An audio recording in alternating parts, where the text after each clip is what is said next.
like for coffee, when you ride the bus, or head out to care for your parents, when you go to work, spend the afternoon at the park, or pick up some dinner on your way home. Whatever you do, wearing a mask is essential because it works to prevent the spread of COVID-19 and it helps keep Washington open. Mask up to open up, Washington. Coronavirus.wa.gov. This message brought to you by the state of Washington. Lock in fresh juice with the newest hip-hop and R&B. Every Wednesday night from 9 to 11 p.m. on Rainier Avenue Radio. You know we got the dopest artists rocking with us every single week. It's myself, D-Money. Taylor Hart. And Pint-Sized Patron, which is fresh juice every Wednesday. It's Trilltopia. Kind of nonsense conversation are we having here? The Neon Ghost Show. Right here on Rainier Rainier Avenue Radio.world. Right about now. Rainier Avenue Radio.world. I'm so tired. I have to pee. 2021 is the year of the local election. From fire district commission to school board to city council, there are over 300 offices up for election this year in King County alone. This could be your chance to serve in your community. Running for office can be daunting. We get it. With so many moving pieces, it's important to know what paperwork is due when, how to file to put your name on the ballot, needed for a voter pamphlet, where you can and can't put campaign signs, how to get voter lists. That's where King County elections comes in. Well, we can't teach you how to campaign. We can teach you how to make your run official. Join us for one of our upcoming candidate workshops in April. Thursday, April 1st, 6 p.m., 8 p.m. Saturday, April 17th, 10 a.m. to noon. Thursday, April 29th, 10 a.m. to noon. Join us for one of our upcoming candidate workshops in April to learn the ins and outs of becoming a candidate here in Cook County. Sign up today at bit.ly/workshops to get ready to run. That's bit.ly/King Workshops. You're listening to Rainier Avenue Radio.world.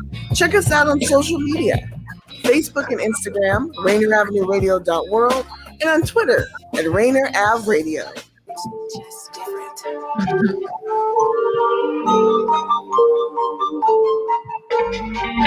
Welcome to The Sentiment, a thought-provoking show with discussions that consist of life's experiences.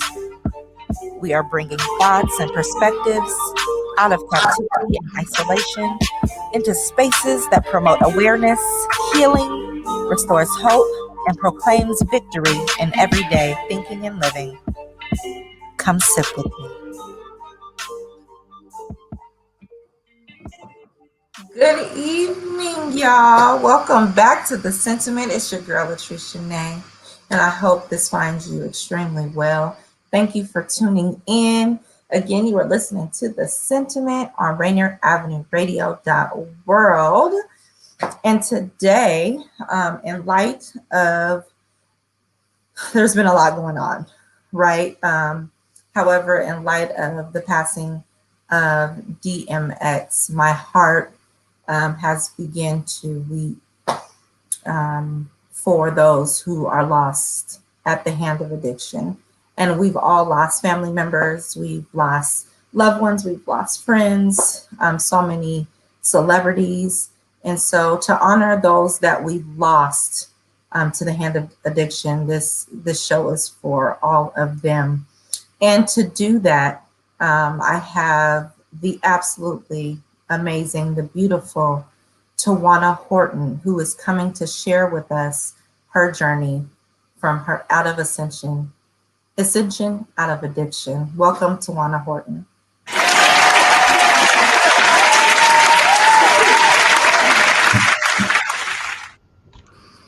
Hello, gorgeous. Well, hello, my love. How are you?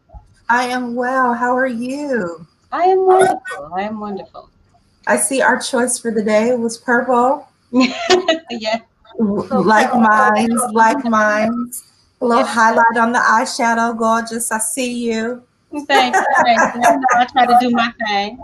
Absolutely. Thank you for coming. It's so funny. I actually was inspired. My outfit today is actually by the Good God brand. You actually can find them on Instagram. But because you chose the song Good God by Ty Tribbett, I ended up wearing my Good God sweater in the lavender. I so love yeah, it. I wanted to highlight that brand. Beautiful Spirits, who own it, Black owned, and it is called the Good God brand. And you can find them on Instagram. So I thought I'd just shout them out real quick. So Tujuana, welcome, dear. What are you sipping this evening? I am actually sipping on a bubbly blueberry pomegranate. I've gotten into the sparkling water because I like the bubbles, but not the sugar. So I kind of cheat a little bit. When I want a soda, when I'm craving soda, I do the sparkling water instead, and it doesn't give me all the calories of the sugar. I'm right with you right now. And so I also like bubbly. What I'm drinking is the peach sparkling water tonight. And I noticed that the one, it's by, I believe it's Soleil. It's a Safeway brand. Mm-hmm. They have all the flavors, no caffeine, no sodium, no sugar. They're amazing. Mm-hmm. They're amazing. So make sure you try that brand too. I'm going to try that. They're usually on sale like 3 for $7. And our bubbly is a little expensive. It is a little expensive. I've gotten into the AHA too. I like the AHA. It's got good flavors. I'll have to check it out. Well, let's jump right into it, shall we? So the title of the show, when I thought about, and I don't know all about your journey, but when I thought about some of the things you're doing with, in the community and with ministry, and then immediately I thought to rise out of something. And a lot of people who struggle with addiction and who, again, lose their lives to the hands of it, to the bondage of it, don't get to the point where they're able to rise up out of that space that holds them hostage. And so you have ascended out of the addiction that you were challenged with and rise to a space where you are victorious and you are inspirational and you are doing some amazing things. And so thank you for coming and letting us honor you and celebrate you today. And with that, why don't you just tell us a little bit about yourself? Well, first of all, thank you for having me. It's always a pleasure when God puts you in places for people to think about you, and he uses you for certain things. A little bit about me. I am the middle child of 3 girls. From a mother who struggled with some addictions at a point in time in her life. Went to college, met a man, had a couple kids, dealt with lots of different aspects of abuse, emotional, physical, and really figured that I am a survivor, I guess you can say, a conqueror of all the things that I've gone through. I truly believe that in life we should grow and learn as we move forward, and slipping into different aspects of addiction, not just with drugs and alcohol, but with food and with codependency and just different aspects of addiction have definitely been a part of my life. There have been times where I've really thought, how do I move forward in this? And the saving grace has always been my relationship with God. No matter where I've been at, no matter what I've done, he's always placed certain people in my life that have helped me to see that he has more for me, that he has better for me in store. So I'm just really grateful that regardless of the choices that I made, he still chose me. And it brings me to tears sometimes to think that he chose me, Yes, absolutely. Thank you for sharing, Tujuana. What do you currently do? Currently, I am doing a lot. I am the program manager of the contracts at Therapeutic Health Services for the Youth and Family Services branch.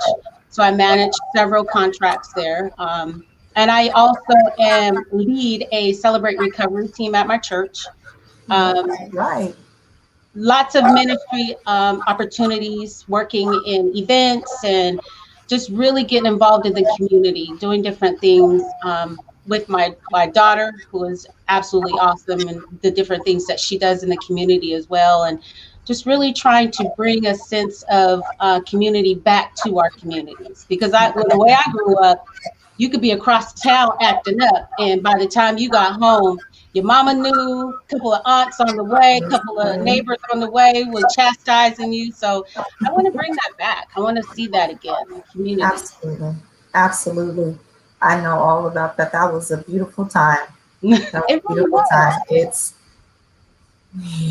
Once I even talk about that old central area. Well, I grew up in Eastern Washington, so I'm not quite sure how it was here, but it was a small town and everybody knew everybody. And because it was a small town, we got into a lot of trouble. We did things that we probably shouldn't have done. But we definitely had a tight-knit church and women that looked out for each other. So they looked out for each other's kids. So that was my community for real. That's beautiful. Absolutely.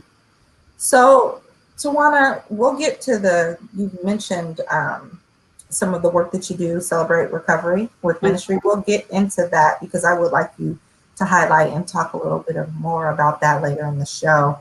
Tell us share a little bit of your experience with the types of addiction, because you also mentioned codependency and some other, we all know there are so many levels of addiction and so many types of addiction that can change how we see in our perception of things and alter, it's a brain altering substance, but a shopping addiction is still, there's something that's altering our brain, or a food addiction that's causing us to eat, right? So it's not just drugs and alcohol that alter the state of your mind, right? Let's just be very clear. It alters the chemical capacity in the brain, but there is something else, obviously, and it's much deeper than that. We can go into the realm of spiritual or otherwise, but tell us a little bit about the addiction that you dealt with. Well, honestly, I believe that all addictions stem from some type of trauma, right? Mm-hmm. And as a kid, there was a lot of trauma. My mother dabbled in drugs herself. There were times where I remember coming home and seeing stacks of money on the table. There was a point in time where we were robbed at gunpoint when I was a little kid. They thought my mom was holding the money, so they thought they would rob us, There was sexual molestation in our family. So a lot of self-esteem issues, a lot of just trying to figure out where we fit in. Being a middle child, I always had to kind of make a little bit of noise so everybody could see me, Never really felt like I was being seen or heard. So a lot of different mental and in the Black community, it seems to be a stigma, right? That mental health, we don't deal with, we'll deal with that as a family. But really, there needs to be some type of counseling, some type of communication about it, so that it doesn't continue to trickle down through the family, right? Generational curses and that type of stuff. But I went away to college, and really coming from a small town that was predominantly Hispanic and white, going to an all-Black college. I went to Tuskegee University. Tried to figure out where I fit in that. Met a man, and the rest is history, they say. Dropped out, had a couple kids, got married, dealt with a lot of different abuses. And the way I handled those different things was by drinking and getting high, right? And dealing with my emotions by trying to push it out the way.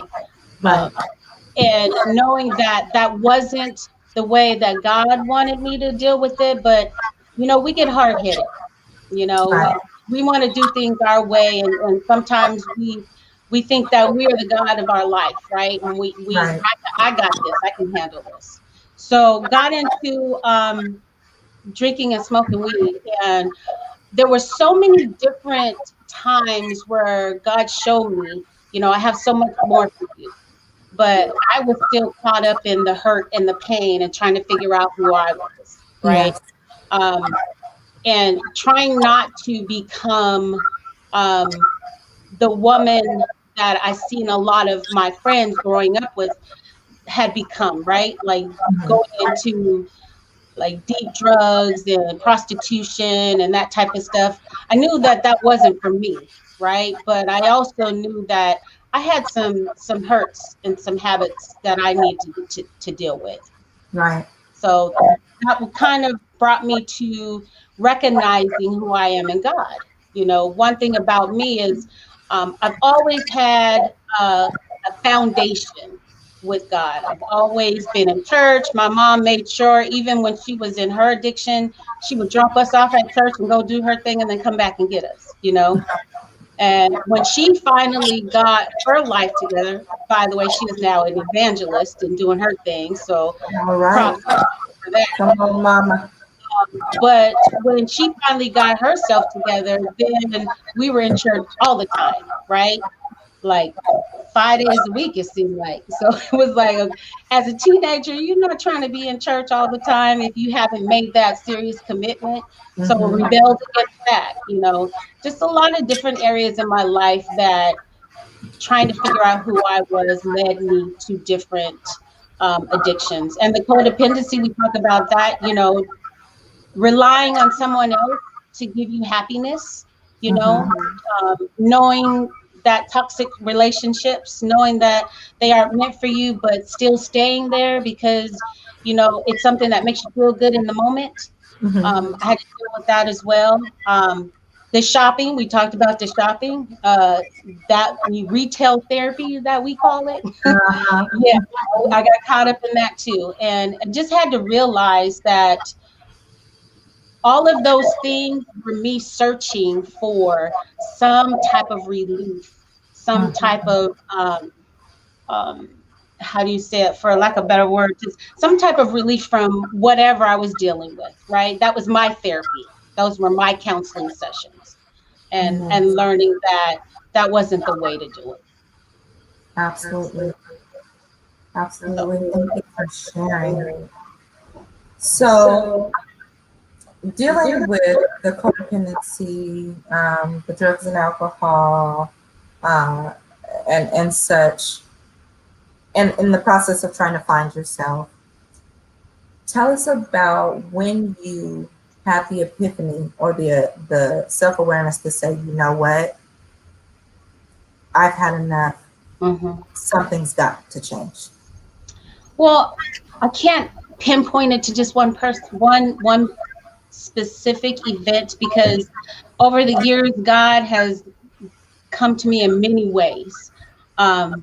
There was a time where I was actually high, and God has come to me and has talked to me, and I'll be sitting there going, am I tripping? I know I'm not tripping. You know what I'm saying? And it's really the Holy Spirit, like, you know what, baby girl, I got so much more for you. One particular incident, I had just dropped my kids off at the school. This was about 15 years ago, and came home, you know, Saturday, a beautiful summer day. Decided, okay, I'm gonna go ahead and get high and clean the house. You know how it is. We're gonna clean the house. So I'm cleaning the house. I get ready to go get in the shower. And as I'm in the shower, I had this overwhelming feeling to just start praising God, right? I'm like, okay, I'm high, I'm tripping. But I just couldn't get over this feeling to just start praising God. And so I started praising God, and before I knew it, the Holy Spirit just came over me. And I was in that shower just sobbing and praising him. And when I decided, okay, I got to get out this shower. I got out the shower, and all I heard was this wind. And it was like a windstorm in my ear, right? And I looked outside. I didn't see any trees moving or anything like that. So I had this wind, and you know where they have those pictures where you got the devil on one shoulder and the angel on the other shoulder. I had one of those moments, you know, where the enemy was telling me, the devil was telling me, oh girl, you're tripping. None of that was real. And the angel was telling me, no, you will serve God. He wants more for you. He wants better for you. This is not who he created you to be. And I am a woman that journals. I've always journaled. So in my mind, I'm thinking, oh my gosh, I've got to journal this. I've got to write down this moment. Absolutely. And when I got ready to journal, then I felt like this force on me that said, you will praise me. You will serve me. And before I knew it, I was on my knees and I had my hands like this and I was just praying and I was just praising God. Now, mind you, I'm high during all of this, right? Right. And so I came out of that and I started writing the experience down. And before I knew it, it's like the Holy Spirit came over and it took over the pen. And I had wrote, I love Jesus in these big scribbly letters, right? And I felt like overwhelmed with so much love. And it was a moment for me when he was saying, yes, you are high. Yes, I can still talk to you in that moment. And yes, I have better for you. I have so much better for you. Now, it took me a minute after that, a few years, to fully commit to God. I still struggled with, walking that fine line. But I also knew that eventually I would let go of all of that. Eventually I would be serving God. And I knew that that's not the life he wanted for me. And that I would end up dead if I did not change the way I was living my life. And not necessarily literally dead, but spiritually dead. I knew I would be. I was always that one that would go to the club on Saturday nights and get up and go to church on Sunday, and people would be like, really, you gonna go to church and you went to the club? Like, absolutely. Because I knew that I had a relationship with the Lord and I knew he had better for me. So that's when I knew it's time. It was just a series of moments where he talked to me and told me, I have better for you. Absolutely. Tell us about one of the most challenging moments in the midst of that 3-year transition. What was the most challenging for you in the midst of making that transition? I believe it was just learning new coping mechanisms. You know what I'm saying? That's good. Because I was so used to handling my issues by getting high or getting drunk or going out or, calling up boo. You know what I'm saying? I had to find new coping mechanisms. And one of the things that I turned to was poetry. I write poetry. I would take drives and listen to music. Of course, before then, I'd listen to music and be riding and getting high. But I learned that, I remember riding with a friend and I told her one time, I said, one day we're going to ride this ride and we won't be high. We'll be praising God. And a few years after that, we did. And she said, you remember what you said? And I said, here we go. I just had to learn new coping mechanisms because there were times that I really felt like, okay, is it all worth it, God? I knew it was. But at the time, my mind was not in the place to really see it. When you're dealing with hurt and pain and even looking at who you are as a person, and the enemy has a way of throwing things in your face, right? Remember when you did this? Remember when you said that? Oh yeah, you think you've changed. And even people in your life that see the change in you. I had a friend of mine who was going through some stuff and she was one that I used to party with all the time. And she called me one time, she was at the bar and I could hear that she was hurting. And I went to comfort her. And she looked right at me at the bar and she said, you don't belong here. You don't belong here anymore. And I knew then that people could see how God was changing my life. So my biggest way was just learning different coping mechanisms. Absolutely. Thank you for sharing all of it. So you mentioned the Celebrate Recovery and ministry surrounding your victory in recovery and others. Tell us a little bit more about that. Well, what's interesting about Celebrate Recovery, when we first brought it to the church, my family was one that was leading it. and he kind of voluntold me, like, you will be working in ministry for Celebrate Recovery. And at that point in time, I was still dealing with my addictions, right? So I was sitting there and I was like, why would I do this? I can't even deal with my own issues. I'm going to tell somebody else how to deal with their issues. Right. But I remember being told, okay, you're going to teach the lesson. And I was studying for the lesson, and God just told me, the Holy Spirit told me, you're exactly where I need you to be. You're in the exact same place that you're in the exact right place that I need you to be in order to use you for those around you. So Celebrate Recovery is a Christ-centered recovery program, 12 steps based on 8 principles out of the Beatitudes. And the first step in that was one that is a big step for me, was admitting that I am powerless against my behavior and the addictions that I chose. I'm powerless against that. I couldn't do it on my own.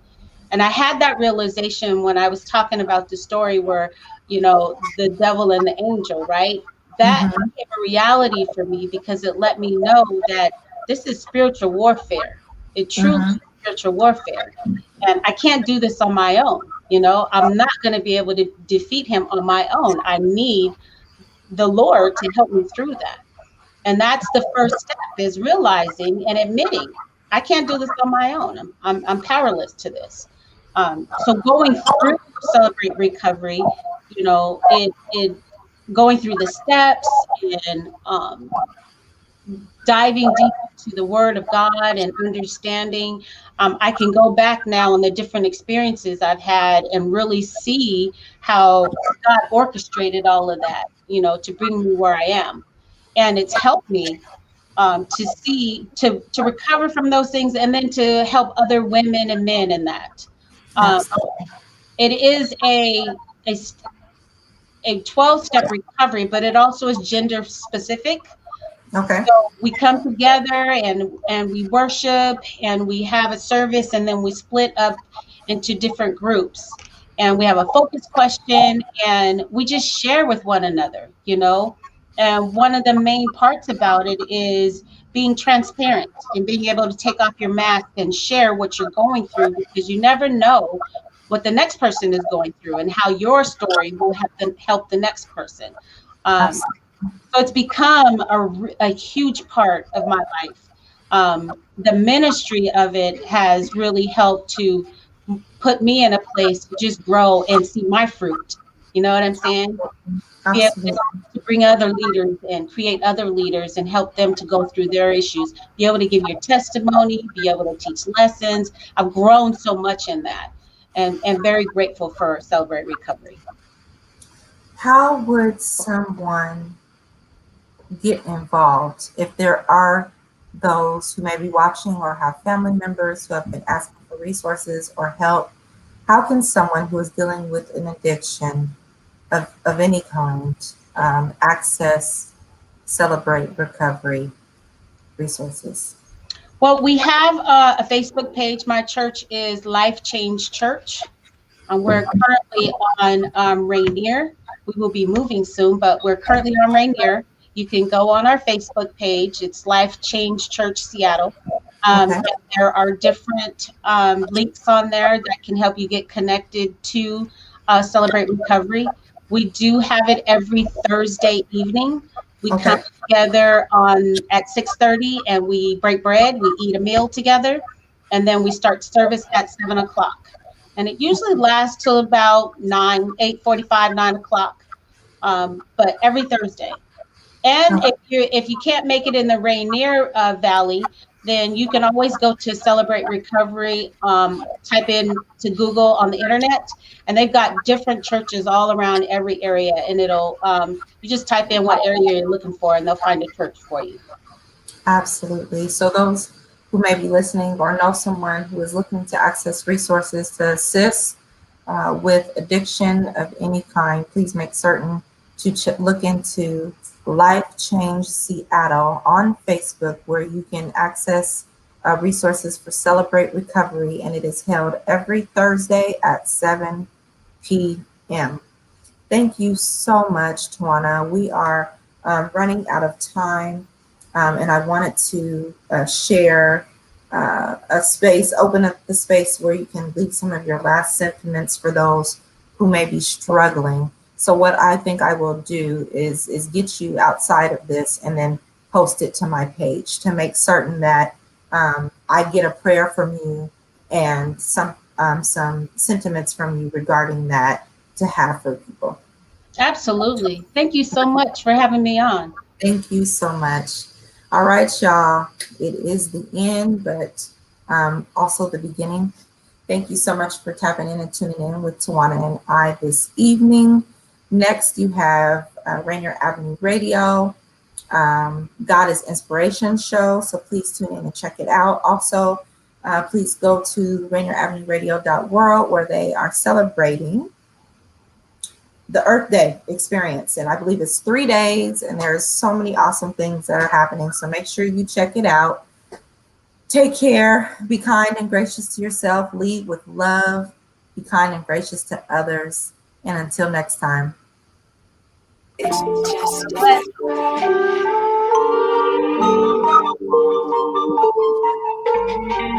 Thank you for listening to The Sentiment. Please join me next time with the next topic and the next guest that graces us with their presence. In the meantime, be blessed and be gracious and kind to yourself and others. Mwah.